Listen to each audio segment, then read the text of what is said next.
Hello everyone, welcome back to our channel CBSE class 10th। This is master teacher Akshay और मैं आपको physics और chemistry पढ़ाता हूँ इस चैनल पे। और आज मैं आपके लिए लेके आया हूँ one shot video for balancing chemical reactions. आपको पता है, हर साल अगर आप पिछले 5 साल के पेपर देखेंगे तो एवरी ईयर आपको रिपीटेटिव क्वेश्चंस मिलेंगे और मल्टीपल क्वेश्चंस मिलेंगे फ्रॉम बैलेंसिंग केमिकल रिएक्शंस। कि जो केमिकल रिएक्शंस होती हैं, जब हम उनकी इक्वेशन लिखते हैं तो उनको कैसे बैलेंस करते हैं, और कुछ ट्रिकी प्रॉब्लम्स जहां पे आप एक सिंपल लीनियर मेथड से बैलेंस ना कर पाए, वैसे एग्जांपल भी मैंने आज के वीडियो में डिस्कस कर रखे हैं।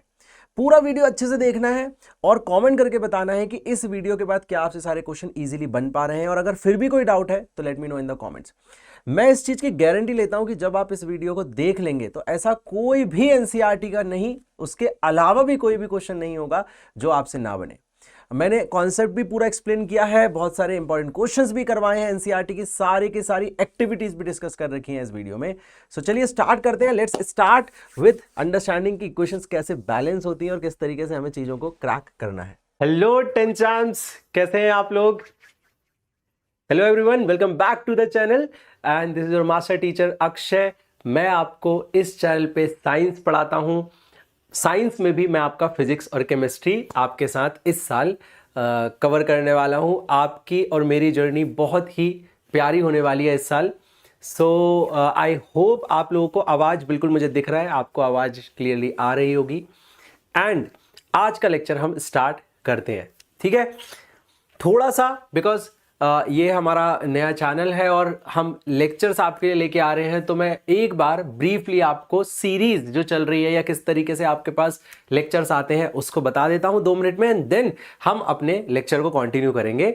सो क्लास 10th साइंस के लिए आपकी एक सीरीज हमारी ऑलरेडी चल रही है, जहां पे आप देखेंगे चैनल पे आपके पास वन शॉट लेक्चर्स, है ना, रिकॉर्डेड फॉर्म में आते रहेंगे, ठीक है? और आपके पास डिफरेंट कंटेंट आएगा, लेकिन इंपॉर्टेंट कंटेंट जो है आपका वो है किसी भी लेक्चर का वन शॉट, राइट? सो जब वन शॉट आ रहा है तो वन शॉट एक रिकॉर्डेड फॉर्म ऑफ कंटेंट है। तो अब इन लाइव लेक्चर्स में हम क्या कर रहे हैं, उसी चैप्टर को डिटेल में जाके और समझ रहे हैं। और लाइव में इंटरेक्शन में क्या होता है, आपके कुछ डाउट्स आते हैं वो भी मैं लूंगा और उनको भी मैं डिस्कस करते चले जाऊंगा साथ साथ, ठीक है? तो लेक्चर 1 आई होप आप लोगों ने देखा हो। एक बार मुझे कमेंट में बताइए किस किसने लेक्चर 1 देख लिया था, जिसमें हमने फंडामेंटली ये समझा था कि इस चैप्टर में हम जो पढ़ रहे हैं चैप्टर नंबर 1, इसमें केमिकल का मतलब क्या है, रिएक्शन का मतलब क्या है, और इक्वेशन जो है, जो आज का हमारा टॉपिक है। तो आज का हमारा टॉपिक क्या है कि जो हमने लास्ट लेक्चर में केमिकल इक्वेशंस तक कवर कर लिया था, उनको आज हम बैलेंस करना सीखेंगे। ये बैलेंसिंग ऑफ केमिकल रिएक्शंस क्या होती है वो आज हम सीखने वाले हैं, ठीक है?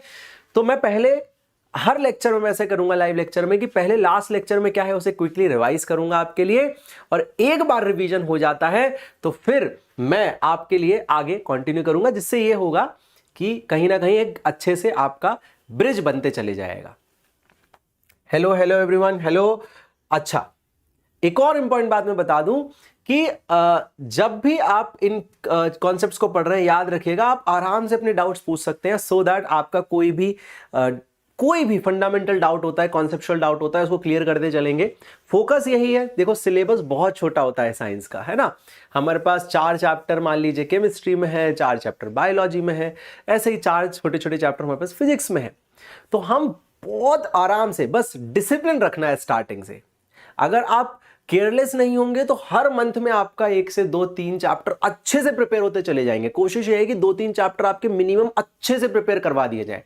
रिकॉर्डेड वीडियोस में भी आपको बहुत अच्छा कंटेंट दे दिया जाए और लाइव लेक्चर में आपके साथ सारे डाउट्स क्लियर कर लिए जाए, ठीक है? Just give me a minute, मैं आपके कमेंट्स को यहां पे एक बार ओपन कर लेता हूं। वेदांतु, एक्चुअली वो छोटी स्क्रीन पे ओपन है, मैं बड़ी स्क्रीन पे ओपन कर लेता हूं।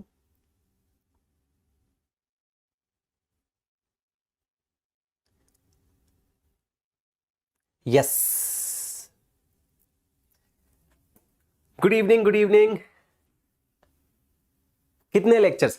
तो मैंने ये प्लान किया है कि हमारे लाइव वाली जो सीरीज है जिसमें हम सेम लेक्चर को या सेम चैप्टर को डिवाइड कर रहे हैं, तो मैं 3 से 4 लेक्चर में खत्म कर दूंगा, है ना। तो एक लेक्चर में हमने क्या पढ़ा था, रिवाइज करना स्टार्ट करते हैं, फिर आज के लेक्चर में वैलेंस करना सीखेंगे, फिर इसके बाद टाइप्स ऑफ केमिकल रिएक्शन पढ़ेंगे और चैप्टर खत्म हो जाएगा। फिर उसके बाद एनसीईआरटी का एक लेक्चर कर लेंगे। तो 4 लेक्चर हर आप एक मेरे साथ जब चैप्टर पढ़ेंगे तो मैं 3 से 4 लेक्चर आराम से लूंगा, डिटेल में जाके हर चीज आपको पढ़ाऊंगा, सो दैट कोई भी डाउट ना रह जाए। तो चलिए रिकैप कर लेते हैं, क्या क्या पढ़ा था हमने उसे देख लेते हैं, है ना, समझ लेते हैं कि क्या क्या देख लिया था हमने। तो सबसे पहली चीज मैंने आपको ये बताया था कि केमिकल क्या होते हैं, याद है सभी को? जो रेगुलरली फॉलो करेगा देखो उसको चीजें याद भी रहेंगी। तो सबसे पहली चीज मैंने जो आपको समझाई थी वो ये थी कि भाई केमिकल्स क्या होते हैं, लेकिन केमिकल्स से पहले आपको याद होगा कि मैंने आपको एटम्स के बारे में बताया था थोड़ा सा, है ना।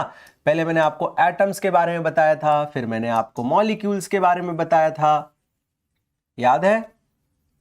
और मॉलिक्यूल्स में ही फिर हमने केमिकल कंपाउंड की बात करी थी। तो क्विकली हम इन सबको जल्दी से रिवाइज करेंगे आज, है ना, जल्दी से इनका रिवीजन करेंगे। केमिकल कंपाउंड की बात की थी हमने, है ना। फिर इसके बाद हमने क्या किया था आप बताइए? फिर हमने फाइनली केमिकल रिएक्शंस की बात की थी।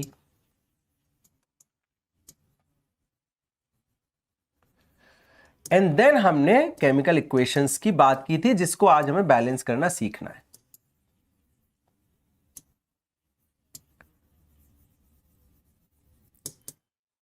ठीक है, तो अब हम स्टार्ट करते हैं कि हमें एक एक करके क्विकली हम रिवाइज करते चले जाएंगे। तो सबसे पहली चीज हमने एटम में क्या देखा था, हमने ये देखा था कि भाई एटम क्या होती है, फंडामेंटल यूनिट होती है। एटम क्या है, हमारी फंडामेंटल यूनिट है। तो हर चीज किससे बनी है, एटम से बनी है। सही बात है, हर चीज दुनिया की किस चीज से बनी हुई है, एटम से बनी हुई है। अब अगर हम बात करें कि यही एटम्स मिलके जब मल्टीपल एटम्स एक साथ बॉन्ड बनाते हैं तो उनको कंबाइंडली हम क्या कह सकते हैं, ग्रुप ऑफ एटम्स को हम क्या कहेंगे, मॉलिक्यूल। तो बेसिकली मॉलिक्यूल क्या है आपका, मॉलिक्यूल है आपका ग्रुप ऑफ एटम्स।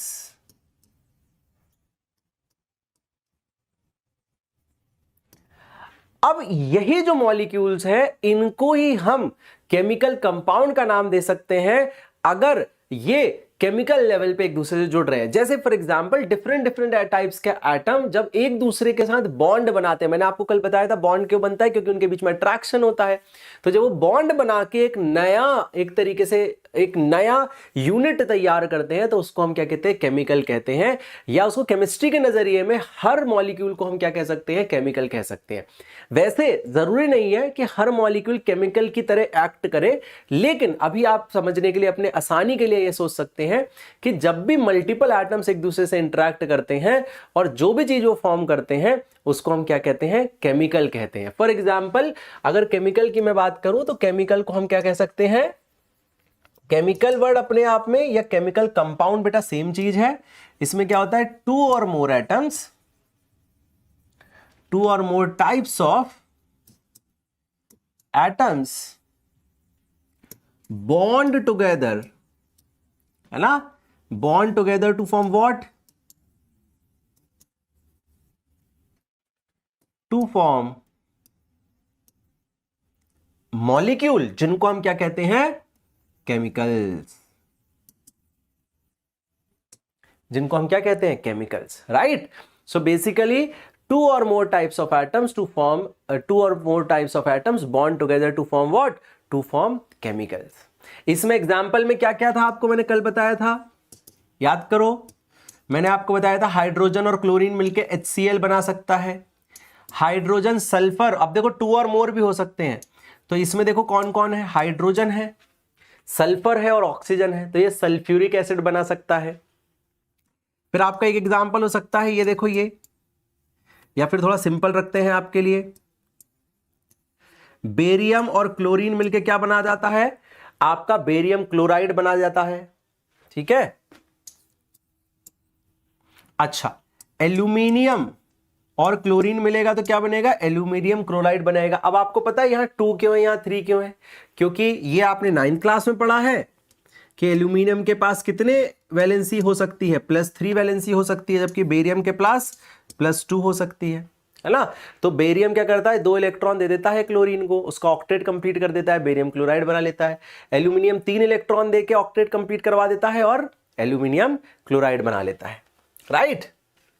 अच्छा, अब अगर हम बात करें तो हमने क्या क्या देख लिया था, ये देख लिया था। इसके बाद हमने ये पढ़ा था कि अगर मल्टीपल केमिकल्स रिएक्ट करें, है ना, तो केमिकल रिएक्शन क्या थी या केमिकल इक्वेशन क्या थी। केमिकल रिएक्शन या इक्वेशन क्या थी।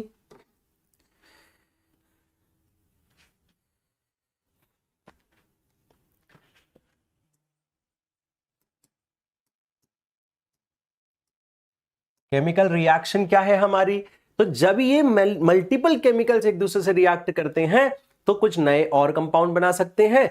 वो नए कंपाउंड की जो प्रोसेस है वही हमारी केमिकल रिएक्शन है। तो आपको याद होगा कि मैंने रिएक्शन का मतलब आपको समझाया था कि रिएक्शन का मतलब होता है प्रोसेस। रिएक्शन का मतलब क्या होता है, प्रोसेस। तो केमिकल्स के रिएक्ट होने की प्रोसेस, केमिकल के एक दूसरे के साथ जुड़ने की प्रोसेस को हम क्या कहते हैं, केमिकल रिएक्शन कहते हैं। जैसे कि आपको याद होगा हमने एक एग्जांपल डिस्कस किया था, मैग्नीशियम को हमने बर्न किया था, याद है आपको। तो मैग्नीशियम एग्जाम्पल के तौर पे हम देखें, एक सिंपल केमिकल रिएक्शन हम सोचते हैं कि मैग्नीशियम जब ऑक्सीजन के साथ रिएक्ट करती है, बर्निंग का मतलब क्या होता है, ऑक्सीजन के साथ रिएक्ट करना, मैंने आपको बताया था। तो क्या बनाती है, 2MgO बनाती है, 2 छोड़ो अभी MgO बनाती है। तो इसे हम कहते हैं रिएक्शन। जब मल्टीपल एटम्स या मल्टीपल मॉलिक्यूल्स या मल्टीपल केमिकल्स, हम ये कुछ भी कह सकते हैं, जब मल्टीपल चीजें एक दूसरे से रिएक्ट होती है, देखो ये सिंगल एटम केमिकल कहला सकता है एक तरीके से, ये हमारा मल्टीपल एटम केमिकल कहला सकता है। तो everything is basically happening chemically. क्यों, क्योंकि याद होगा आपको केमिकल रिएक्शन का मतलब क्या है, एक ऐसा चेंज, एक ऐसा प्रोसेस जो कि रिवर्सिबल नहीं होता। तो जब हम मैग्नीशियम को गर्म कर रहे थे तो क्या हो रहा था, याद है आपको, लाइट निकल रही थी और फ्यूम्स निकल रहे थे। तो हो क्या रहा है, अगर हम देखें,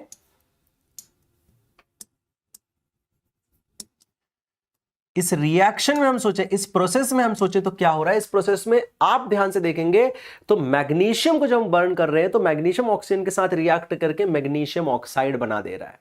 और यही मैग्नीशियम ऑक्साइड बनते बनते क्या हो रहा है, हीड्रोलाइट भी एमिट हो रही है ना।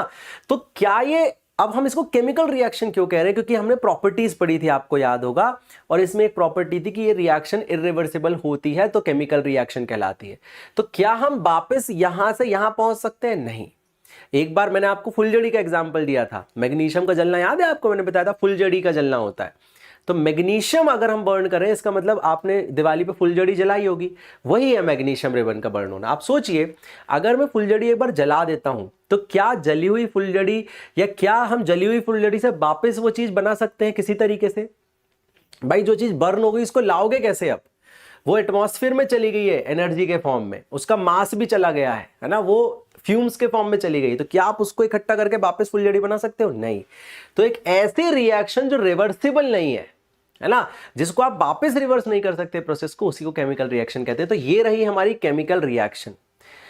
अब जो मैंने लिखा है आपके सामने, इसी को हम कहते हैं इक्वेशन। तो जब हम किसी केमिकल रिएक्शन को एक मैथमेटिकल फॉर्म में डाल देते हैं तो इसी को हम कहते हैं, इसी को हम कह सकते हैं, ये पूरी जो चीज हमने यहां पे लिखी है, इस पूरी चीज को बच्चों हम क्या कह सकते हैं,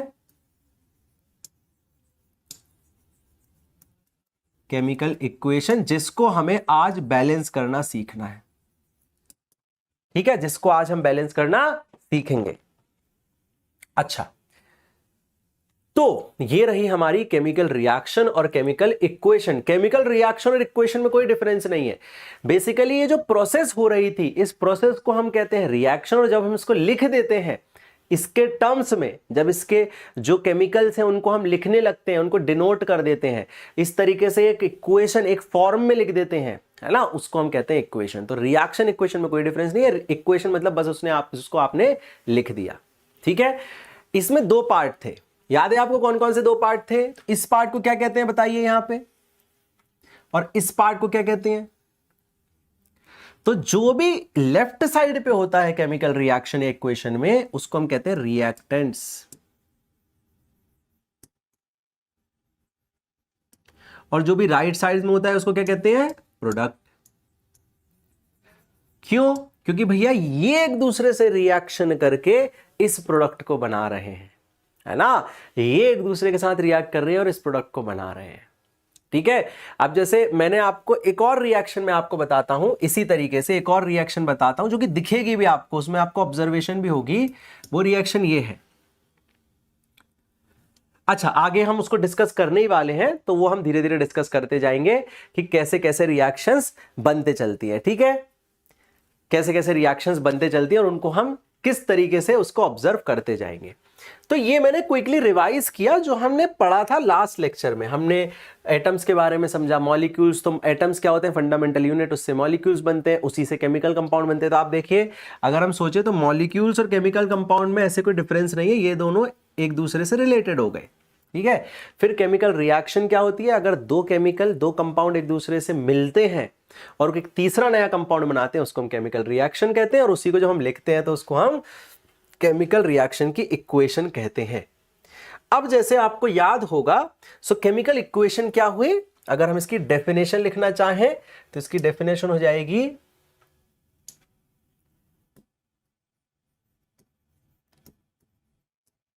मैथमेटिकल एक्सप्रेशन ऑफ, या when a chemical reaction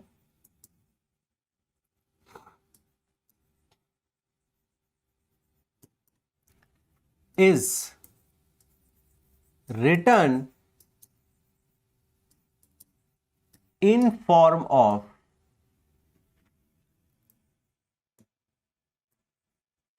its reactants and product mathematically using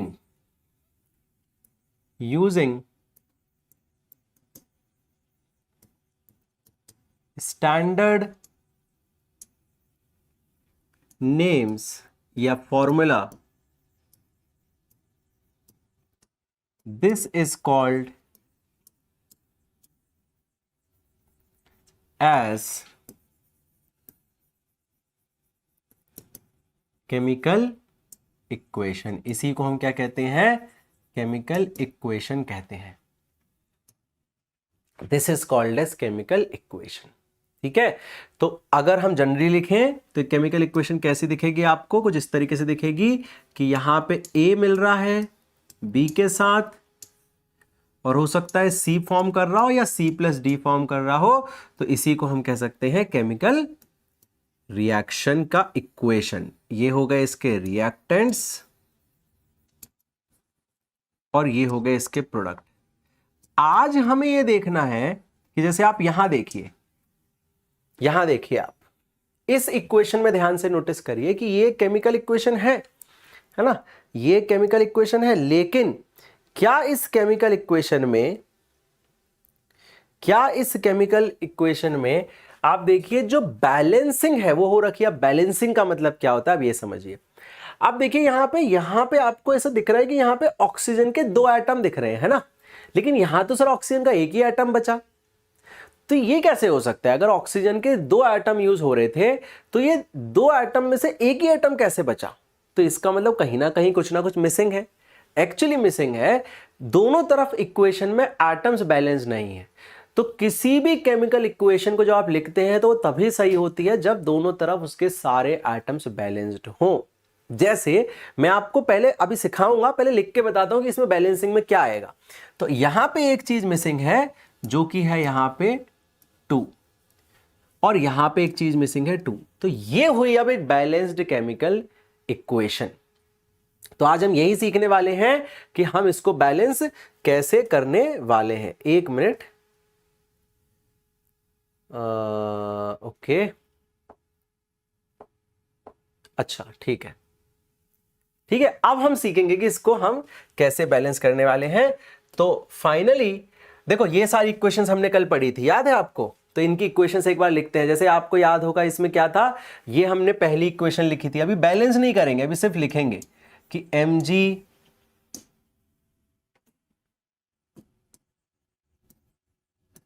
plus oxygen gives MgO।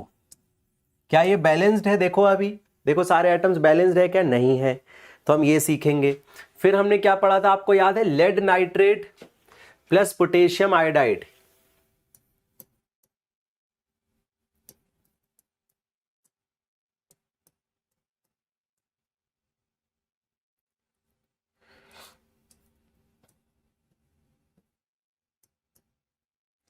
तो PbNO3 क्या होता है? Whole twice. ठीक है, ये बनाता क्या है? ये बनाता है PbI2 प्लस KNO3। अब देखो क्या ये बैलेंस्ड है? नजर मार के देखते हैं। देखो तो यहां Pb एक है, यहां पे एक Pb है, लेड एक है, ठीक है जी, है ना? देखो एक नजर मार के देखते हैं ना, बैलेंसिंग सीखेंगे लेकिन देखें तो ये बैलेंस्ड है कि नहीं। तो एक Pb सर, एक के सर, एक आई, यहां पे दो आई, नहीं ये तो बैलेंस नहीं है। देखो आप, दो है यहां पे एक है। अच्छा यहां पे देखो सर NO3 दो है, सर यहां पे तो NO3 एक ही है, ये भी बैलेंस्ड नहीं है। तो ये अभी कैसी है? अनबैलेंस्ड है। अभी कैसी है ये? अनबैलेंस्ड है। तो हमें यही सीखना है अभी हम कि बैलेंस कैसे करेंगे। और कौन सी एक्टिविटी देखी थी आपको याद है? हमने ये भी एक एक्टिविटी देखी थी। इस एक्टिविटी में क्या किया था देखो आप, इसमें हमने जिंक को HCl के साथ क्या किया था? H2SO4 के साथ क्या किया था? H2SO4 में जिंक ग्रेन्यूल्स ऐड किए थे। तो याद है आपको यहां क्या बना था? यहां पे बना था ZnSO4 plus H2 gas release हुई थी। तो अभी गैस वैस छोड़ो, H2 आएगा यहां पे। अभी इतना ही समझते हैं, अभी इसमें भी और कुछ चीजें बताऊंगा। देखो जरा, तो क्या ये बैलेंस्ड है? देखो समझते हैं। एक जिंक है, एक जिंक है, SO4 SO4 H2 H2, है ना? तो यहां पे हमने जिंक डाई पॉजिटिव कंसीडर किया। चलो वो जो भी है, ये तो सर बैलेंस लग रही है, तो बिल्कुल ये बैलेंस्ड है। लेकिन अभी भी इसमें कुछ मिसिंग है, ये कंप्लीटली बैलेंस नहीं कहेंगे इसको। ऑल्दो आपको लग रहा है कि ये बैलेंस है, लेकिन इसमें अभी भी एक छोटी सी चीज मिसिंग है, वो भी सीखेंगे। तो हम कहेंगे कि क्या ये सर सच में बैलेंस है? तो लगा लेते हैं इसमें क्वेश्चन मार्क, देखेंगे कि क्या ये बैलेंस है, जो कॉन्सेप्ट होता है बैलेंसिंग का उस हिसाब से। चलिए, तो हम लेते हैं एक छोटा सा एग्जांपल, और मैं एनसीईआरटी का ही एग्जांपल लूंगा आपके लिए, ठीक है? सो दैट पूनम बोल रही है कि sir I watch your lecture yesterday also and I love your lectures. Great बेटा, है ना? डेफिनेटली आप जब अगर मेंटेन करेंगे, साथ में पढ़ेंगे, तो आपको चीजें बहुत प्यारी लगने वाली है। तो चलिए हम एक एनसीईआरटी का एग्जांपल लेते हैं और सीखते हैं कि किसी इक्वेशन को कैसे बैलेंस करते हैं, ठीक है? तो एनसीईआरटी को मैं इसलिए कंसिडर कर रहा हूं क्योंकि मैं बहुत सारे एग्जांपल्स करवाऊंगा आज नए नए, लेकिन पहले जो जो आपके सामने किताबों में है वो तो हमको करना जरूरी है ना? तो हमारे पास एक एग्जांपल ये आता है कि भाई आयरन को इसके साथ रिएक्ट करवाते हैं भाई एनसीईआरटी में, बहुत बढ़िया बात है। पानी के साथ रिएक्ट करवाते हैं, भाई ये तो बहुत खतरनाक रिएक्शन है, पता है आपको? इसके प्रोडक्ट ना इतने इतने डिफरेंट टाइप के प्रोडक्ट बन सकते हैं, बहुत सारे प्रोडक्ट बन सकते हैं। बट अभी हम बनाते हैं Fe2O3 बना सकते हैं। क्या बनाया एनसीईआरटी वालों ने? Fe3O4, ठीक है जी, ये भी ठीक है। Fe3O4 बनाते हैं। ये इसको बनाना बड़ा, मतलब ये कैसे बनता है ये भी हम इस पे भी बात करेंगे, और ये आप सीखेंगे हायर क्लासेस में, और सीखेंगे कि इससे डिफरेंट डिफरेंट प्रोडक्ट कैसे बन रहे हैं। सर अभी आप Fe2O3 कह रहे थे, अभी आपने Fe3O4 कर दिया। ये भी सीखोगे तुम कि एक्चुअली में आपने 9th में सीखा है ना वैलेंसी, है ना? कितने इलेक्ट्रॉन हम दे सकते हैं, ले सकते हैं। आयरन एक ऐसा कंपाउंड है जो 2 भी इलेक्ट्रॉन दे सकता है, 3 भी दे सकता है, 4 भी दे सकता है, 5 भी दे सकता है। पता है आपको? अलग अलग वो अपनी स्टेट, ऑक्सीडेशन स्टेट शो करता है, इसलिए अलग अलग। लेकिन आपको इतना परेशान नहीं होना, डेफिनेटली जो बच्चा थोड़ा सा हायर स्टडीज की तरफ जा रहा है, अच्छा टारगेट रखता है, उसको ये बातें भी याद रखनी है कि ऐसा क्या है आयरन के पास। अभी हमने मान लिया ये है, और इसके बाद हमारे पास क्या होगा, हाइड्रोजन होगा, बिल्कुल। चलिए, तो अब हम इस बेसिक इक्वेशन से बैलेंसिंग स्टार्ट कर रहे हैं, समझेंगे आराम से कि बैलेंसिंग क्या है और कैसे करनी है। देखो, बैलेंसिंग का मतलब हमें क्या बैलेंस करना है बच्चों, हमें बैलेंस करना है नंबर ऑफ एटम्स। सबसे पहला काम है, तो मैं यहां पे स्टेप लिखता हूं आपके लिए, स्टेप 1 लिखता हूं आपके लिए, बैलेंस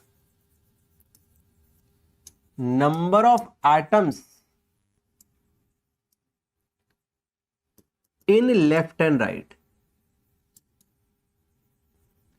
भाई ऐसा तो नहीं हो सकता ना कि 2 एटम लेफ्ट में चले थे और राइट में जाते जाते 1 हो गए, राइट में जाते थे 3 हो गए, तो इसका मतलब कहीं ना कहीं से कुछ गलत हो रहा है। ये कंजर्वेशन ऑफ मास को क्या करेगा, वायलेट कर देगा, है ना। मास can neither be created nor be destroyed. तो इसलिए हमें इसको कंजर्व करना है, मतलब इसको इक्वल करना है। तो आप बस इतना समझो कि पहला काम है एटम्स को बैलेंस करना दोनों तरफ। अगर हमें एटम्स को बैलेंस करना है तो सर यहां तो बहुत सारे एटम दिख रहे हैं, तो आइडेंटिफाई कर लो कौन कौन से एटम दिख रहे हैं, है ना।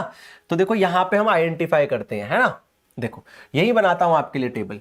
तो मेरे को सबसे पहले दिख रहा है Fe, तो मैं ऐसे लिखता हूं, देखो रिएक्टेंट का यहां लिखता हूं, एक टेबल बनाता हूं आपके लिए, यहां लिखता हूं रिएक्टेंट्स, यहां लिखते हैं प्रोडक्ट। तो रुक जाओ, टेबल को फॉर्म कर लेते हैं हम एक,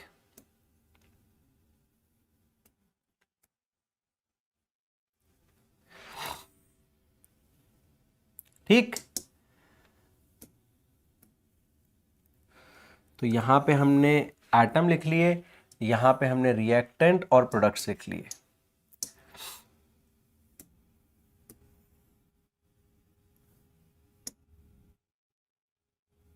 ऑल्दो इतनी बड़ी टेबल की हमें जरूरत नहीं थी, थोड़ी सी हम छोटी भी कर सकते हैं इस टेबल को।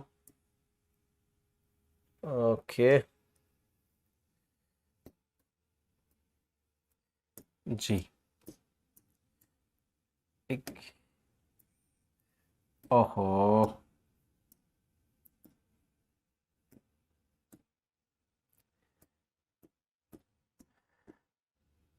ओके। अब हमारा ये पकड़ में आ गया, और ये हमारी ये भी पकड़ में आ गई, है ना। और ये जो पकड़ में आई इसको भी हमने कर लेना है थोड़ा सा छोटा। गलत चीज क्यों पकड़ में आ रही है,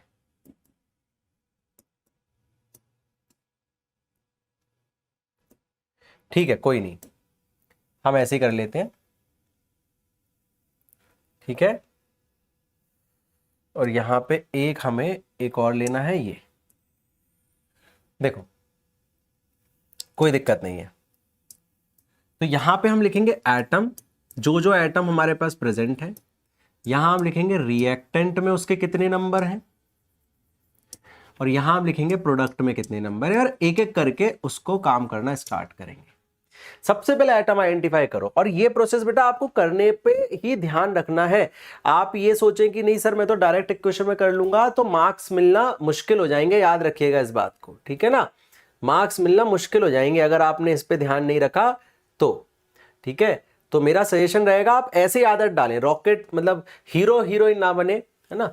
ध्यान रखें कि बहुत मैटर करता है आपकी अच्छे से रिप्रेजेंटेशन ऑफ थिंग्स। तो सबसे पहला मुझे दिख रहा है आयरन, तो मैं आयरन लिख लेता हूं। फिर मुझे दिख रहा है हाइड्रोजन, तो हाइड्रोजन लिख लेता हूं। ऑक्सीजन, तो ऑक्सीजन लिख लेता हूं। लेफ्ट में आयरन मेरे पास एक ही है, राइट में मेरे पास 3 आयरन दिख रहे हैं। लेफ्ट में हाइड्रोजन 2 दिख रहे हैं, राइट में हाइड्रोजन 2 दिख रहे हैं। ऑक्सीजन लेफ्ट में 1 दिख रहा है, और आपको जो ऑक्सीजन यहां दिख रहा है वो 4 दिख रहा है। तो देखें किस किस को बैलेंस करना पड़ेगा, देखो जरा। तो हमारा हाइड्रोजन जो हमें दिख रहा है वो तो देखो बैलेंस्ड ही है, तो हाइड्रोजन तो बैलेंस लग रहा है हमें, देखो हाइड्रोजन तो सही जा रहा है। अब बचे कौन से दो वो देखो, और सबसे पहले वो देखो कि सबसे ज्यादा डिफरेंस किस में है। तो अगर आप देखो यहां पे जो ऑक्सीजन है वो 1 से 4 एटम में कन्वर्ट हो गया, और जो आयरन है वो 1 से 3 में हुआ। देखो ऑक्सीजन 1 से 4 में कन्वर्ट हो गया, आयरन 1 से 3 में हो गया। तो सबसे पहला काम कि इन दोनों को सेम करना है। कैसे करेंगे बताओ जरा, कैसे करेंगे। तो क्योंकि सर लेफ्ट में 1 है तो हम लेफ्ट में 4 का मल्टीप्लाई कर लेते हैं सबसे पहले, तो ऑक्सीजन इक्वल हो जाएंगे। तो मैं कहता हूं ठीक है जी, लेफ्ट में 4 का मल्टीप्लाई कर लो, देखो ऑक्सीजन बैलेंस हुआ कि नहीं, अब ध्यान देखो यहां कितने ऑक्सीजन हो गए, 4। तो पहली बात, अब एक और बात, कुछ बच्चे हो सकते बोलेंगे सर हम यहां पे नहीं लगा सकते क्या 4? नहीं, ऑलवेज रिमेंबर दिस, ये हमेशा याद रखना है। क्या याद रखना है?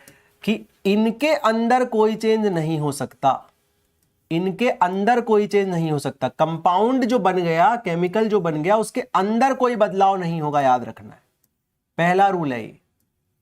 कभी उसके साथ छेड़खानी नहीं करनी है। छेड़खानी किसके साथ करनी है? उसके आगे जो एक तरीके से कोफिशिएंट है, कोफिशिएंट आप बदल सकते हो। तो अभी हमने क्या देखा कि यहां पे हमें 4 कोफिशिएंट हम कर सकते हैं ऑक्सीजन को 4 करने के लिए, तो हमने यहां पे 4 लगा दिया। ठीक है जी, अच्छा जी। अब देखो क्या हुआ, अब जैसे ही आपने यहां 4 किया ना, तो हाइड्रोजन देखो कितने हो गए, 2 तो ऑलरेडी थे और 4, तो देखो यहां पे 2 एटम थे और इंटू 4 तो 8 एटम हो गए। तो सर लेफ्ट में हो गए 8, तो यहां भी 4 का मल्टीप्लाई कर लो। तो यहां 8 हो गए, तो सर यहां भी 4 का मल्टीप्लाई करना पड़ेगा। मैं बोलूंगा बिल्कुल ठीक है, तो यहां भी 4 कर लो। देखो अब क्या क्या बैलेंस हो गया, देखो ऑक्सीजन भी बैलेंस्ड, हाइड्रोजन भी बैलेंस, सही है। अब क्या बचा सर? सर राइट में आयरन 3 है और लेफ्ट में 1 है, तो अगर हम इसमें 3 का मल्टीप्लाई कर ले सर, तो देखिए आयरन भी 3 हो गए। और अब इस इक्वेशन पे आप नजर डालिए कि क्या ये एक बैलेंस्ड इक्वेशन है कि नहीं है। आराम से देखिए, हम बहुत सारे प्यारे एग्जांपल करने वाले हैं, एनसीईआरटी के सारे एग्जांपल सॉल्व करेंगे हम साथ में, लेकिन आप आराम से देखिए पहले कि क्या ये एक बैलेंस्ड रिएक्शन है कि नहीं है। देखिए जरा, आराम से देखिए, है, देखो सब बैलेंस्ड है। तो देखो आयरन भी बैलेंस्ड हो गया, नंबर ऑफ एटम सबके बैलेंस्ड हो गए, देखो नंबर ऑफ एटम सबके बैलेंस्ड हो गए। तो इसका मतलब स्टेप 1 खत्म हुआ है अभी हमारा। अच्छा सर, इसको हम अलग अलग स्टेप में ब्रेक कर सकते थे, लेकिन हमने एटम को बैलेंस करने की स्टेप 1 ले ली। अब स्टेप 2 क्या है सर? स्टेप 2 है कि right the physical states also. अब समझिए, ये बहुत इंटरेस्टिंग बात है।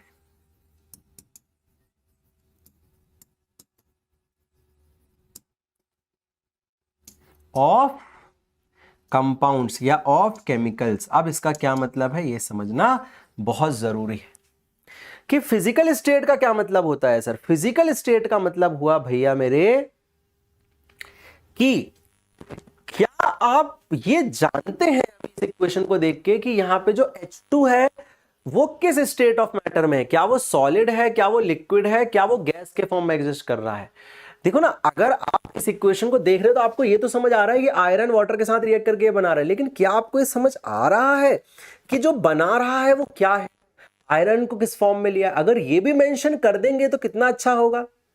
तो इसकी मेंशन करने की जरूरत 100% है, तभी वो एक बैलेंस्ड इक्वेशन कहलाती है। तो बैलेंस्ड इक्वेशन में नंबर ऑफ एटम तो बैलेंस्ड होता ही है, लेकिन स्टेट भी आपको मेंशन करना पड़ता है। फिजिकल स्टेट भी आपको केमिकल्स का या रिएक्टेंट्स और प्रोडक्ट्स का मेंशन करना पड़ता है। इसका मतलब क्या है? इसका मतलब सिंपल है, इसका मतलब बहुत सिंपल है कि हमारे पास जो आयरन है वो किस स्टेट में लिया है सर हमने। तो जो आयरन हमने लिया है बच्चों, वो हमने लिया है, मैं इसको ग्रीन कलर से लिख दूं, नहीं ग्रीन से नहीं लिखता हूं, रेड से ही लिखता हूं, वो हमने लिया है सॉलिड फॉर्म में। ठीक है, जो Fe3O4 बन रहा है वो भी किस फॉर्म में बन रहा है? सॉलिड के फॉर्म में। ये रस्ट, एक तरीके से ये रस्ट का, एक्चुअली रस्ट की फॉर्मेशन है, ये जो जंग लग जाती है ना आयरन के ऊपर, ये वो है। सर यहां पे वाटर कैसा है? तो एक्चुअली में जो वाटर होता है नॉर्मली, वो पानी तो नॉर्मली लिक्विड फॉर्म में होता है, लेकिन अगर आप ध्यान से ऑब्जर्व करो तो बाहर रखा रखा जो लोहा होता है, जो हवा में रखा रहता है, आपने देखा है, वो भी जंग उसमें लग जाती है, और यही वो जंग है, यही वो रस्ट है, यही वो रस्ट है जिसको क्या कहते हैं हम? जंग कहते हैं। जंग लग जाती है ना आयरन के ऊपर। तो सर ये कैसे हुआ, बिना पानी के कैसे रस्ट लग गई? तो एक्चुअली में जो मॉइस्चर एयर में होता है उससे भी ये रिएक्शन हो जाती है। समझना, पानी के मॉलिक्यूल्स तो एयर में भी है ना, लेकिन वो क्या है ना, बिल्कुल ये समझ लो एक गैसियस स्टेट में एग्जिस्ट कर रहे हैं, एग्जैक्टली लिक्विड स्टेट में नहीं है। तो इसलिए इक्वेशन में आप देखेंगे यहां पे हम वाटर को गैसियस स्टेट में लिखते हैं, और जो यहां पे हाइड्रोजन है वो भी किसके फॉर्म में निकलती है? गैस के फॉर्म में निकलती है। तो याद रखना, एस किसके लिए मेंशन होता है बच्चों? सॉलिड के लिए, L में क्या आ जाएगा, लिक्विड, और G का मतलब क्या हो जाएगा, गैसियस स्टेट। तो अब ये जो इक्वेशन है फाइनली, ये एक फाइनली बैलेंस्ड इक्वेशन है।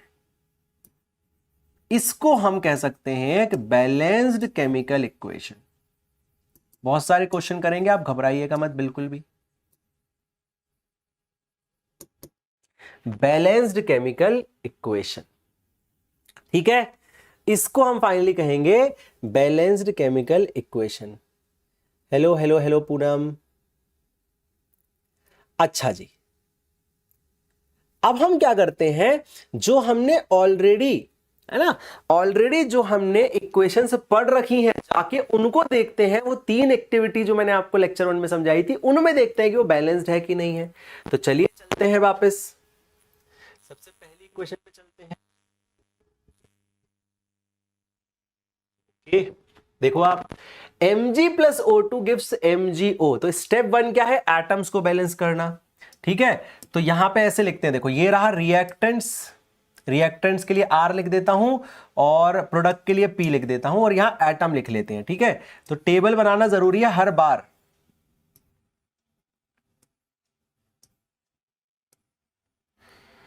कौन कौन है यहां पे, देखो जरा, Mg है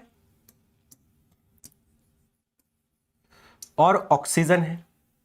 लेफ्ट में Mg कितना है, 1 है। राइट में Mg कितना है, 1 है। लेफ्ट में ऑक्सीजन 2 है, राइट में 1 है। अरे सर ये कैसे हुआ? तो क्या सिखाया गया था, सबसे पहला स्टेप क्या है, टेबल बनाओ और सबसे पहले उसको बैलेंस करो, सबसे बड़ा है। तो ऑक्सीजन 2 है ना, यहां पे सबसे ज्यादा आइटम ऑक्सीजन के दिख रहे, तो उसको बैलेंस करो। तो देखो इनटू जैसे ही मैं यहां पे 2 करूंगा, तो क्या ये दोनों तरफ 2 हो गया? बिल्कुल हो गया। तो मतलब कि मुझे इसके अंदर नहीं चेंज कर सकता मैं कुछ भी। मैंने अभी आपको बताया था, बोला था ना अभी आपको थोड़ी देर पहले, कि हम इसके अंदर चेंज कुछ नहीं कर सकते बेटा। थोड़ा दूर दूर लिख लेते हैं इनको। तो इन डब्बों के अंदर कोई चेंज नहीं होगा, याद रखिएगा। इसके अंदर नो चेंज, इसके अंदर नो चेंज। ये तो ऑलरेडी केमिकल स्टेट हो रखा है, इनका स्टेट है ये इनका, तो इनमें कोई चेंज नहीं होगा। चेंज इनके कोफिशिएंट में होगा। तो अगर सर हमें यहां पे 2 करना है, तो इसका मतलब आप ये कह रहे हैं कि यहां पे 2 लगाना पड़ेगा। मैं कह रहा हूं बिल्कुल। अब देखो, क्योंकि ऑक्सीजन के आगे 2 लगाना था, तो Mg की भी मजबूरी है कि 2 होना पड़ा उसे। साथ साथ रहना ना जिंदगी में, तो लड़ाई होगी तो दोनों की एक साथ लड़ाई होगी ना। मूड खराब होगा तो दोनों का एक साथ होगा, और खुशी आएगी तो दोनों को एक साथ आएगी, है ना। तो वो कॉन्सेप्ट ही लाइफ का ऐसा, अगर आप साथ हैं तो everything goes hand in hand, ठीक है जी। तो देखिए सर, आपने जैसे ही यहां 2 लगाया, तो सर राइट में Mg भी 2 हो गए, तो सर यहां पे भी एक 2 लगाना पड़ेगा। मैं कहूंगा बिल्कुल ठीक है। अब कहेंगे सर Mg राइट में 2 है, लेफ्ट में 1 है, तो लेफ्ट में भी सर एक 2 लगा दो। मैं कहूंगा ये भी ठीक है, लेफ्ट में भी 2 लगा दो। देखो चेक करो, अब एटम बैलेंस हुए क्या, चेक करो। देखो एटम बैलेंस्ड है क्या, देखो एटम बैलेंस्ड है। देखो 2 Mg 2 Mg, 2 ऑक्सीजन 2 ऑक्सीजन। अब क्या मैटर करता है, अब मैटर ये करता है कि सर इनके फिजिकल स्टेट भी तो लिखने हैं। तो स्टेप 1 हमारा खत्म हो गया। स्टेप 1 क्या था, याद है आपको?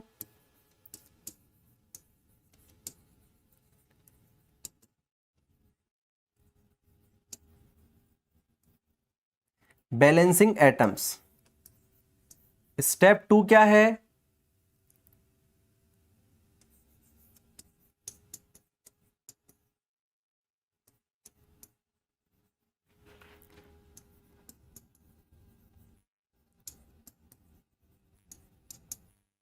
Writing physical states. अब फिजिकल स्टेट क्या है, तो भैया जो मैग्नीशियम होता है वो सॉलिड फॉर्म में होता है,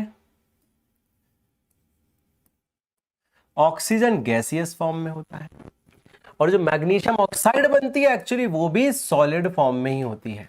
जैसे मैं आपको एक इंटरेस्टिंग बात बताऊं, ये जो इसको रब करते हैं ना, इसके ऊपर इसको मैग्नीशियम को रब करते हैं ना, तो एक्चुअली वो भी इसकी एक लाइटर ऑक्साइड ही होती है जो फॉर्म हो जाती है। वो इस हाइड्रोक्साइड या ऑक्साइड्स फॉर्म कर लेता है एटमॉस्फेरिक ऑक्सीजन या वाटर के साथ रिएक्ट करके, तो वो हमें हटानी होती है ना। वो कार्बोनेट्स भी होते हैं, मतलब डिपेंडिंग ऑन किस गैस के साथ वो रिएक्ट कर रहा है वो फॉर्म कर लेता है, ठीक है।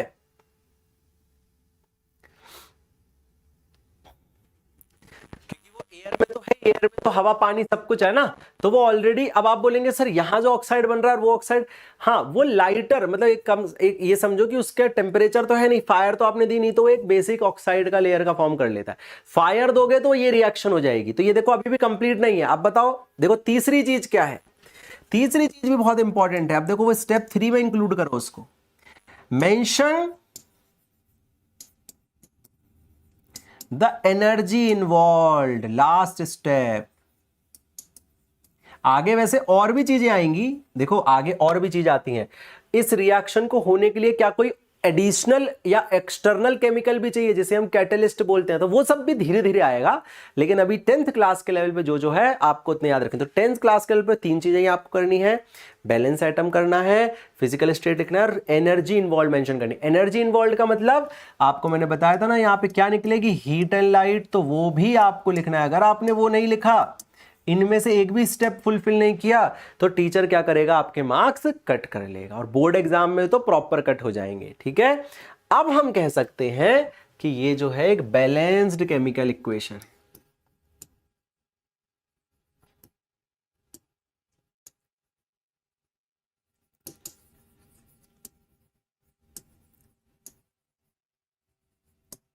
अब हम कह सकते हैं कि ये,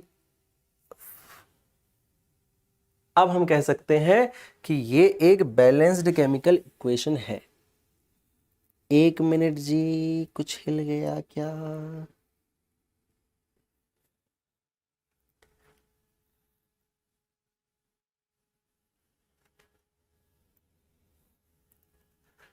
ओके,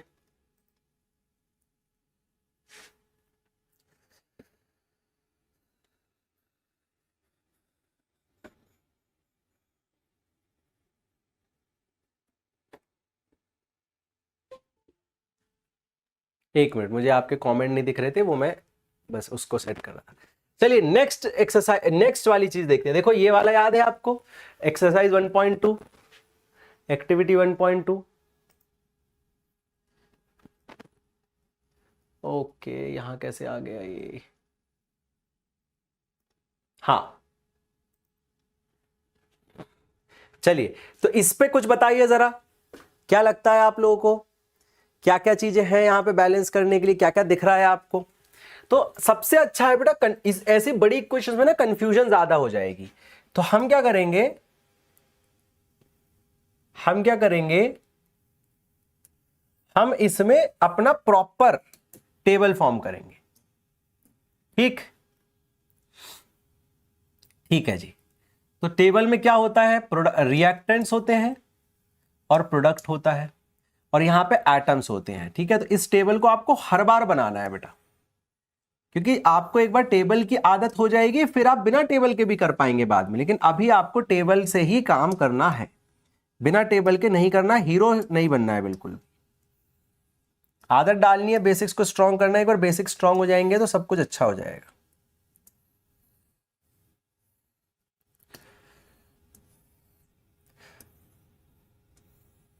ठीक, क्या है भैया हमारे पास, सबसे पहले हमारे पास सबसे पहले लेड है, पीबी। ठीक है, अब मैं ना, अब देखो क्या कर रहा हूं मैं ना, चाहूं तो नाइट्रोजन ऑक्सीजन, चलो अलग ही कर लेते हैं इसको। ठीक है, तो नाइट्रोजन है, ऑक्सीजन है। वैसे मैं ना NO3 को एक साथ भी कंसिडर कर सकता हूं, पूरा का पूरा, ये भी एक चीज होती है। ठीक है, आप NO3 को भी कंसिडर कर सकते हैं, लेकिन कोई दिक्कत नहीं, हम नाइट्रोजन ऑक्सीजन को भी अलग अलग ले लेते हैं। फिर हमारे पास पोटेशियम है और आयोडीन है। चलिए, लेफ्ट में लेड कितना है, 1, राइट में लेड कितना है, देखो 1 है ना, 1 है। लेफ्ट में नाइट्रोजन कितना है, देखो N2 है, और ऑक्सीजन कितना है, 6 है। पोटेशियम, पोटेशियम कितना है, 1 है, और आयोडीन कितना है, 1 है। अब राइट में भी लिख लें, देखो राइट में आयोडीन 2 है, पोटेशियम 1 है, ऑक्सीजन आपका कितना है, देखो 3 है, नाइट्रोजन 1 है, और ये 1 है। अब हमारा मेन काम स्टार्ट होता है। अब देखो, अब आपको लग रहा हो सर इतने सारे एटम्स कैसे बैलेंस होंगे, बहुत आसान है, अगर आप आराम से सोचो ना, बहुत आसान है। 1 3 3 1 2, ठीक है, बहुत इजी है। अभी देखना, 1 3, पोटेशियम है आपका 1, और ये है आपका 2। सबसे पहले क्या सिखाया था सर ने? सबसे पहले सबसे ज्यादा वाले आइटम बैलेंस करने हैं, सबसे ज्यादा वाले। तो देखो सबसे ज्यादा में मेरे को ये 6 ही दिख रहा है भैया, तो यहां 6 है, तो यहां 6 करने के लिए क्या करना पड़ेगा? यहां 6 करने के लिए मुझे 2 का मल्टीप्लाई करना पड़ेगा। तो सर 2 का मल्टीप्लाई कहां करना पड़ेगा? राइट साइड में करना पड़ेगा सर। तो एक काम करते हैं, हम इस इक्वेशन को थोड़ा सा फिर से थोड़ा दूर दूर करके लिख देते हैं, है ना, इजी हो जाएगा हमारे लिए। तो PbNO3 होल ट्वाइस प्लस क्या है आपका? पोटेशियम आयोडाइड जो देता है वो देता है Pb potassium iodide, sorry lead iodide plus KNO3। अब हम बढ़ते हैं आगे, ठीक है। तो देखो हमने क्या देखा यहां पे कि सर आपने ऑक्सीजन में राइट में 2 का मल्टीप्लाई कर लो, तो मुझे पता है मैं इस वाले डब्बे के अंदर तो कोई चेंज कर नहीं सकता, ये तो मैंने आपको सिखाई दिया कि भाई कंपाउंड के अंदर कोई चेंज नहीं होगा कभी भी, ये फिक्स एंटिटी है, ठीक है, ये फिक्स एंटिटी है आपकी कंपाउंड, फिक्स एंटिटी है आपकी कंपाउंड। समझ आ रही है बात कि नहीं आ रही?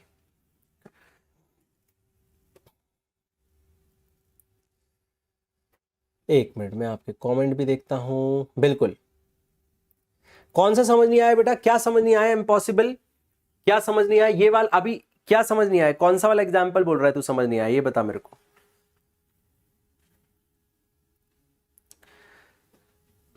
विच वन, मतलब मेरे हिसाब से लास्ट एग्जाम्पल तो इजी था, ये तो समझ आ गया होगा तेरे को, यही वाला है ना। देख इसमें क्या होता है, कंफ्यूजन में दूर कर दूं, कुछ लोग देखेंगे कि उनके टीचर्स क्या करते हैं, ये सीधे NO3 को एक बना देते हैं। हम अलग अलग भी कर सकते हैं, एक भी कर सकते हैं, क्योंकि ये पूरा ना एक खुद अपने आप में नाइट्रेट का कंपाउंड होता है NO3-1। ये जो है ना, ये खुद अपने आप में एक वो है, आयन होता है NO3-1 का, ठीक है। लेकिन मैं अलग अलग भी लिख लूंगा तो भी कोई दिक्कत नहीं आएगी, ठीक है, तो भी कोई दिक्कत नहीं आने वाली है। तो मैंने क्या देखा, ऑक्सीजन में 2 का मल्टीप्लाई करना, मतलब सर यहां 2 लिखना पड़ेगा मजबूरी में, सामने लिखना पड़ेगा, अंदर तो चेंज कर नहीं सकते। मैंने बोला ठीक है, जैसे ही जहां पे 2 लिखो, अब जो भी उसके साथ दूसरा है उसके साथ भी लिखो। देखो नाइट्रोजन के साथ में भी 2 आ जाना चाहिए फिर यहां पे, और पोटेशियम के साथ भी 2 आ जाना चाहिए। देखो इससे फायदा क्या हुआ, नाइट्रोजन तो दोनों तरफ बैलेंस हो गया, देखो ये भी 6 हो गया, ये 2 हो गया, अब यहां पे 2 हो गया। तो एक काम करो, अब एक काम करो, पोटेशियम जिस पे चेंज आया ना पहले उसको बैलेंस कर लो, तो इसको भी 2 से मल्टीप्लाई कर लो। सर पोटेशियम कहां है? इसमें 2। अब देखो इसमें पोटेशियम का 2 मल्टीप्लाई हुआ, समझ आया मैंने क्या बोला? मैंने बोला सबसे पहले बड़ा चूज करो, उसको 6 कर दिया। देखो तो 3 2 जा 6 ऑक्सीजन हो गए, लेकिन ये करने के चक्कर में हमारे 2 नाइट्रोजन भी हो गए और 2 पोटेशियम भी हो गए, तो उनके आगे भी 2 लगा लो राइट साइड में प्रोडक्ट में। तो देखो यहां पे भी 2 लगा लिया, यहां पे भी 2 लगा लिया। अब चेक करो कि जिनमें अभी चेंज हुआ है, एक फोर्स चेंज जिसमें आया है उसमें क्या हो रहा है। तो राइट में आपके 2 नाइट्रोजन हो गए, तो लेफ्ट में कितने नाइट्रोजन देख लो, 2 हैं, तो ये तो बैलेंस हो गया अपने आप ही। अच्छा, राइट में 2 पोटेशियम है, देखो लेफ्ट में कितने हैं, तो आपने देखा सर लेफ्ट में तो एक ही पोटेशियम था, तो 2 का मल्टीप्लाई कर लेते हैं। देखो लेफ्ट में एक ही पोटेशियम था, तो 2 का मल्टीप्लाई कर दिया, 2 आ गया। लेकिन लेफ्ट में पोटेशियम में 2 मल्टीप्लाई करने के लिए देखो आयोडीन में भी 2 का मल्टीप्लाई करना पड़ेगा। अब देखते हैं क्या चेंज हुआ। अब आयोडीन पे चलो एक एक करके आगे बढ़ो ना। आयोडीन में सर लेफ्ट में 2 है, सर लेफ्ट में 2 आयोडीन है और राइट में भी 2 आयोडीन है। अरे सर ये तो बैलेंस हो गया, ठीक है। लास्ट क्या बचता है, सर लेफ्ट में एक लेड है, राइट में भी एक लेड है। सर बैलेंस हो गई इक्वेशन। क्या हो गई इक्वेशन? बैलेंस हो गई। किस किस को समझ आएगी इक्वेशन बैलेंस हो चुकी है भैया? समझ आया कि इक्वेशन बैलेंस हो गई है, ठीक। अब इस इक्वेशन में सेकंड वर्क करना है। पहला काम हो गया, याद करो 3 काम थे टोटल। पहला काम क्या है आपका, आपको यह लिखना है कि भैया एटम बैलेंस हो गए कि नहीं। दूसरा काम है आपको इनका स्टेट लिखना है। तो स्टेट लिखने के लिए अब सर ये कैसे लिखें, तो बेटा ये तो याद ही करना होता है, ये तो याद ही करना पड़ेगा। जैसे आपको ये याद करना होता है ना कि मरकरी जो है वो लिक्विड स्टेट में मिलता है ना, या आपको ये याद करना होता है कि नाइट्रोजन जो है वो गैसियस फॉर्म में मिलती। अब ये तो याद ही करना होता है। अगर आपको याद नहीं है तो आप कैसे समझोगे कि नाइट्रोजन गैस फॉर्म में मिलती है ना। या हाइड्रोजन देखो है पहले ग्रुप का एलिमेंट, लेकिन फिर भी आपको किस में मिलता है, गैसियस फॉर्म में मिलता है। जबकि उसके नीचे का ही जो क्या है, या हीलियम फॉर एग्जांपल, चलो हीलियम की बात करते हैं। हीलियम गैसियस फॉर्म में मिलता है ना, हाइड्रोजन गैसियस फॉर्म मिलता है, लेकिन इनके नीचे आने वाला सोडियम, पोटेशियम, ये सब सॉलिड फॉर्म में मिलते हैं। तो देखो ना, तो ये सब याद करने से होता है। तो इसका मतलब कंपाउंड के भी फिजिकल स्टेट आपको याद करने होते हैं। तो ये जो PbNO3 होता है, ये जो है आपको ये मिलता है लिक्विड, या फिर लिक्विड से बेटर होता है एक्वस कहना। तो यहां पे जो मैंने यहां लिक्विड लिखवाया था आपको, लिक्विड स्टेट को बताने के लिए आप क्या बताते हैं, एक्वस। एक्वस को मैं आगे अच्छे से और डिस्कस करूंगा, लेकिन अभी आपको समझना है लिक्विड ही एक्वस है। तो AQ आप लिख सकते हैं L की जगह। तो इस रिएक्शन को अगर हम ध्यान से देखें तो इसमें ये हमारा एक्वस फॉर्म में होता है, पोटेशियम आयोडाइड भी हमारा एक्वस फॉर्म में ही होता है। याद रखना ये एरो ऐसे वो नहीं होना चाहिए।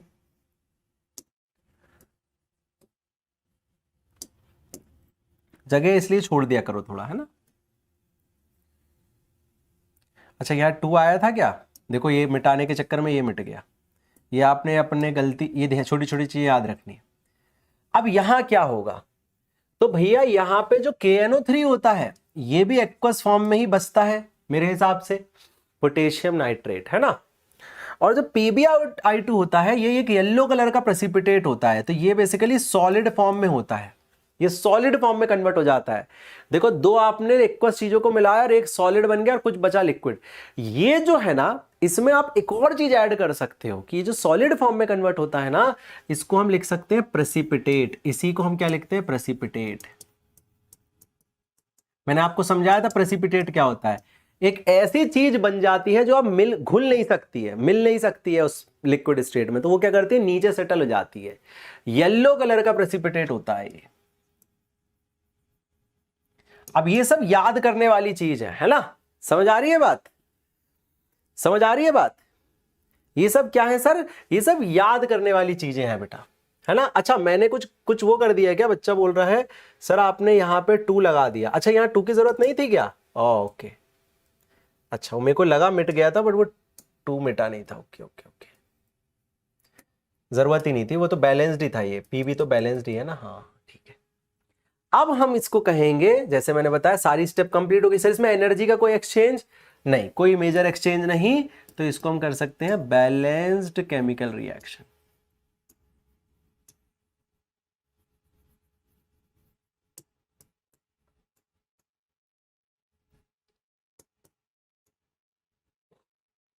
बैलेंस्ड केमिकल रिएक्शन, क्या ये बात समझ आ रही है, क्या ये बात समझ आ रही है, बताइए।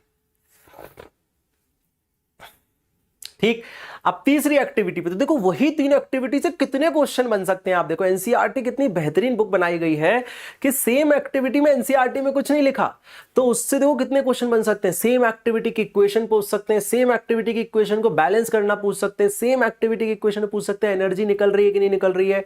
So many things they can ask, and वही सारी चीजें आपको धीरे धीरे क्या करनी है, आपको समझ समझ के डिटेल में जा जाके उनको अच्छे से याद करना है, सो दैट आप full out of full score कर पाए। और mainly it's not about marks 10th class में, वो तो ठीक है, इट्स अबाउट कि आप उसको इंटरेस्ट से पढ़ पाए। क्योंकि जो 10th क्लास क्या ही है यार, इसके परसेंटेज कहीं मैटर थोड़ी करते हैं, है ना। और बहुत हलवा टाइप की क्लास है, बहुत बेसिक सी क्लास है, लेकिन मैटर ये करता है कि आप मोटिवेटेड हो 11th और 12th के लिए, क्योंकि 12th के परसेंटेज मैटर करते हैं और वो सब बहुत बड़ा फैक्टर बनाते हैं, 10th क्लास को बेसिस बनाते हैं। क्योंकि 10th में एक बार अच्छा नहीं गया तो मैं आपको गारंटी कर रहा हूं, कोई कुछ बोले ना बोले, सब बेवकूफ बनाने वाली बातें हैं, आपकी 11th बहुत ही स्ट्रगलिंग होगी। मतलब जिनकी बहुत अच्छी होती है ना 10th, उनकी भी स्ट्रगलिंग होती है। तो सोचो अगर आपने 10th में ही अच्छा नहीं किया तो 11th 12th तो भैया छोड़ दो। तो इसलिए मेहनत कर रहे हैं, इसलिए अपन अच्छे से पढ़ रहे हैं कि पढ़ाई से इंटरेस्ट ना हटे। और मैं वैसे 11th 12th में फिजिक्स पढ़ाता हूँ, आपको 10th में मैं केमिस्ट्री और फिजिक्स दोनों पढ़ाऊंगा, लेकिन मेरी पूरी कोशिश रहेगी कि जब आप 11th में केमिस्ट्री भी पढ़े किसी टीचर से, तो आपको बेसिक्स को फील करने में मजा आए। मतलब बहुत प्यारे तरीके से आप हर चीज को देख पाएं कि बॉन्ड क्या होता है, बॉन्ड क्यों बनता है, हीट देने से क्या होता है, हीट क्यों निकलती है, ये हर चीज आप धीरे धीरे समझ पाएं। चलिए, लास्ट एक्टिविटी हमारी ये थी, देखो जरा। तो इसको एक काम करते हैं, हमारे पास ठीक है, यहीं पे लिखने की कोशिश करते हैं, है ना। देखते हैं, तो बना लेते हैं अपना जल्दी से फिगर। क्या है भैया, यहां पे हमारे पास, यहां बनाते हैं, है ना। तो रिएक्टेंट्स है और हमारे पास प्रोडक्ट है। यहां पे हमारे पास जिंक है, हाइड्रोजन है, सल्फर है और ऑक्सीजन है। जिंक का 1 एटम है, जिंक का 1 एटम है। हाइड्रोजन के लेफ्ट में 2 हैं, हाइड्रोजन के राइट में 2 हैं, बहुत प्यारा।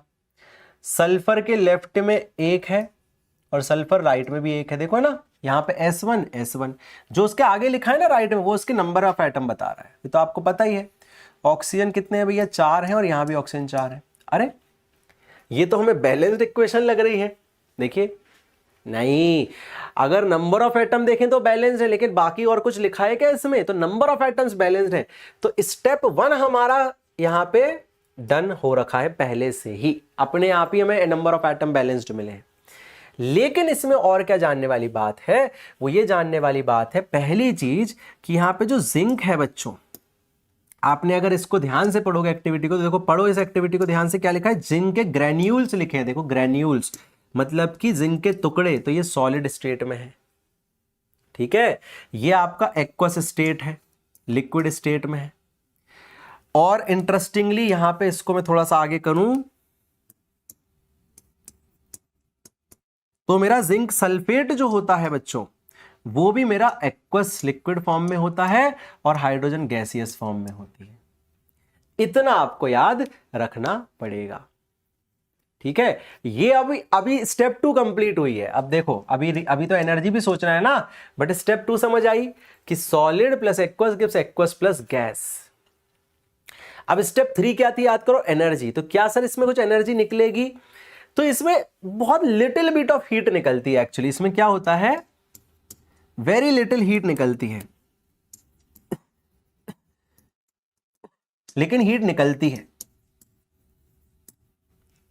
और वो हीट एक्चुअली बहुत ज्यादा हीट के फॉर्म में आपको नहीं दिखेगी, ये टेस्ट ट्यूब गर्म हो जाएगा। जो टेस्ट ट्यूब है ना वो गर्म हो जाता है। तो मैंने इसकी ऑब्जर्वेशन बताई थी आपको, याद है इसकी ऑब्जर्वेशन क्या थी, इसकी ऑब्जर्वेशन थी कि this solution will become hot या solution will become warm, solution will become warmer, है ना। एक और ऑब्जर्वेशन है कि ये जो हाइड्रोजन गैस होती है ना, जब ये निकलती है ना, तो एक तरीके से ये, जैसे आप कोका कोला की बोतल ओपन करते हो तो कैसे, ये देखा है, जैसे कोक की बोतल ओपन करते हो तो कैसे गैस निकलती है, देखा आपने, बुलबुलों के फॉर्म में, या थोड़ा सा उसको इस तरीके से हिला के कोक को खोलो तो एकदम से कैसे वो गैस निकलती है। तो वो जो फिज के साथ जब गैस निकलती है ना, उसको हम बोलते हैं effervescence. Hydrogen gas is released, H2 gas is released by effervescence. तो एफरवेसेंस के रूप में हाइड्रोजन गैस आपकी निकल रही होती है। एफरवेसेंस वो प्रोसेस होती है, ठीक है। ठीक, इसको हम क्या कहते हैं, विथ एफरवेसेंस। एफरवेसेंस क्या है, तो याद रखना सर ने बताया था, एफरवेसेंस में क्या होता है, वो कोक का जो फिज होता है उस तरीके से गैस बाहर आती है। तो आई थिंक कोक के एग्जांपल से आपको अच्छे से याद रहेगा, ठीक है। अच्छा, तो यहां पे हमारी अच्छे से हमने बैलेंसिंग सीखी। अब कुछ एग्जांपल्स मैं आपको दिखाना चाहता हूं। सबसे बेस्ट है कि एनसीईआरटी के ही क्वेश्चंस हम लेते हैं, है ना, एनसीईआरटी के ही क्वेश्चंस लेते हैं और कोशिश करते हैं उनको एक एक करके बैलेंस करने की। तो पहली इक्वेशन देखिए आप, मैंने क्या किया, एनसीईआरटी के ही सारे क्वेश्चन ले लिए हैं बेटा, जो इसके बाद आते हैं इंटेक्स एग्जांपल्स, उनको ही डिस्कस कर लेते हैं, क्योंकि क्वेश्चन तो यहीं से बनेगा ना।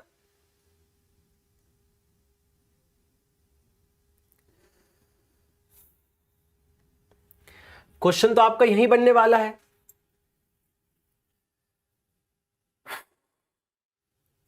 पहला देखो, पहला क्या है, हाइड्रोजन।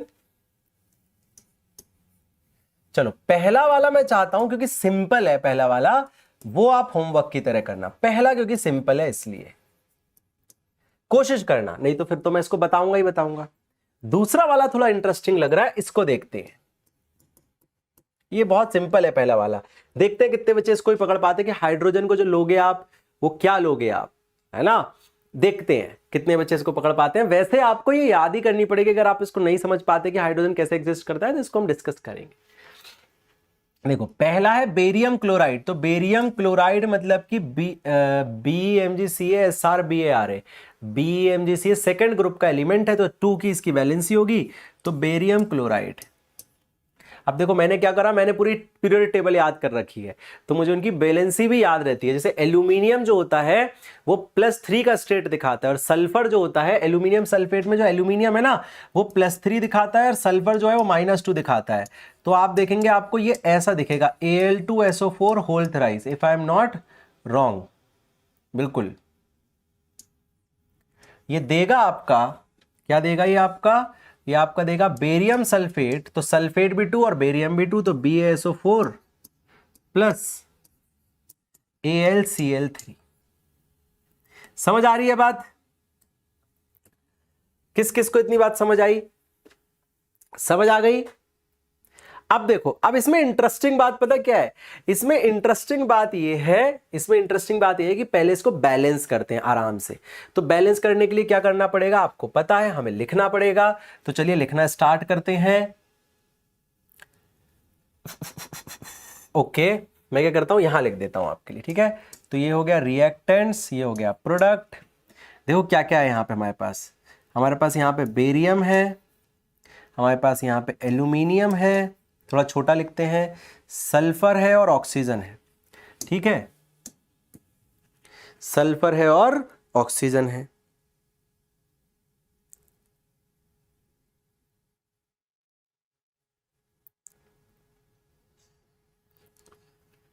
अच्छा बेरियम कितने हैं भैया 1 है, और यहां बेरियम कितने हैं 1 है, तो 1 1।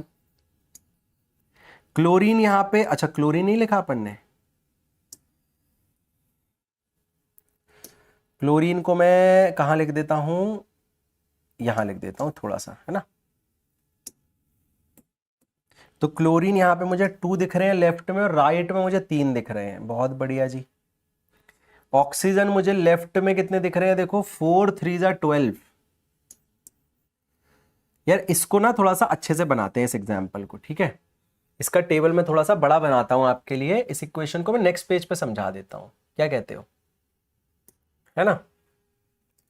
चलो क्योंकि वो काफी सारे एलिमेंट है उसमें और इंपॉर्टेंट एग्जाम्पल है। तो barium chloride plus aluminium sulphate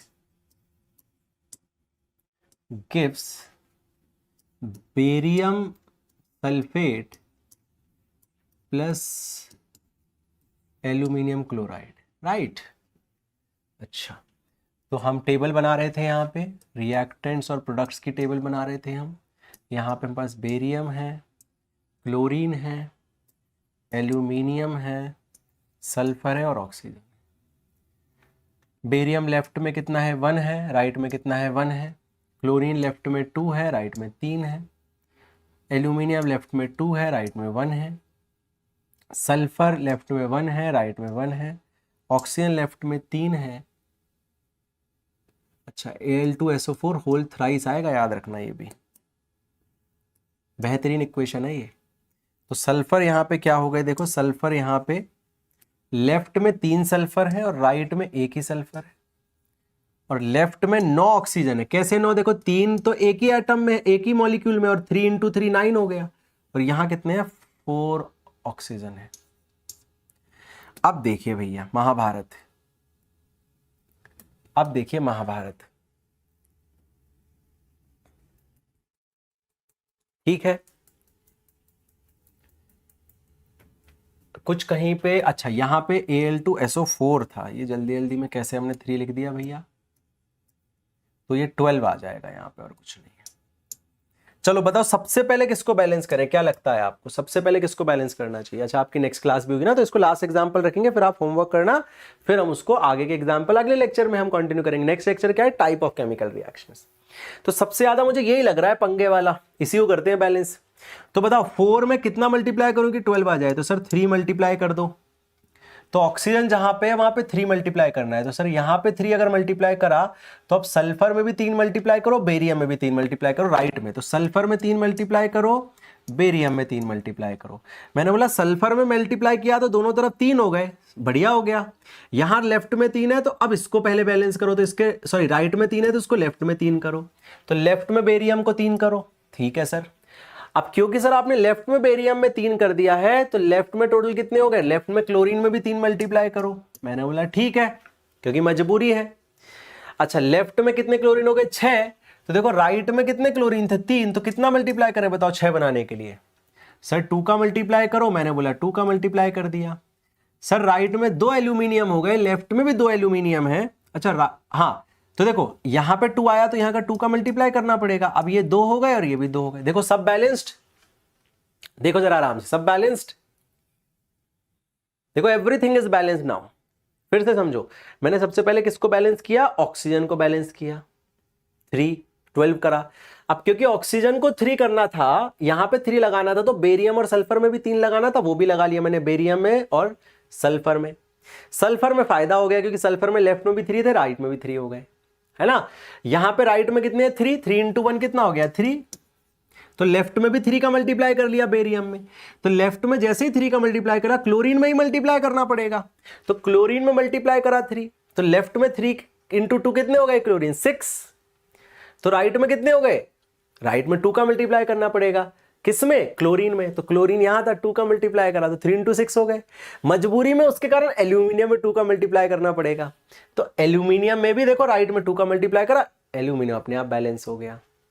तो ये तो हुआ भैया बैलेंसिंग का काम। अब बात अच्छा देखो करना पड़ेगा और ज्यादा मत घबराओ, इसी में से कुछ ना कुछ आएगा। तो आपकी 4-5 जो इक्वेशंस है ना एनसीईआरटी में, उसमें से ही कुछ ना कुछ पूछेगा बेटा, तो घबराने की जरूरत नहीं है बिल्कुल भी।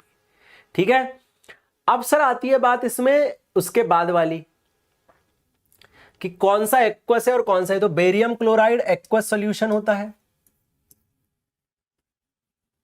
Al2SO4 whole thrice aqueous solution है।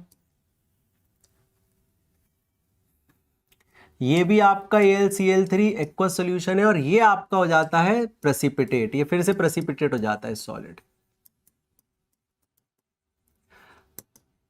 ये हम कल के लेक्चर में देखेंगे, मतलब नेक्स्ट लेक्चर में देखेंगे कि प्रेसिपिटेट क्या होता है, प्रेसिपिटेशन रिएक्शन क्या होती है, क्या ये डिस्प्लेसमेंट रिएक्शन, ये सब नाम आप अगले लेक्चर में पढ़ने वाले हैं। बहुत मजा आने वाला है, बहुत मजा आने वाला है, बहुत ही बेहतरीन आपको फील आने वाली है। ठीक है, तो ये आपका प्रेसिपिटेट होता है।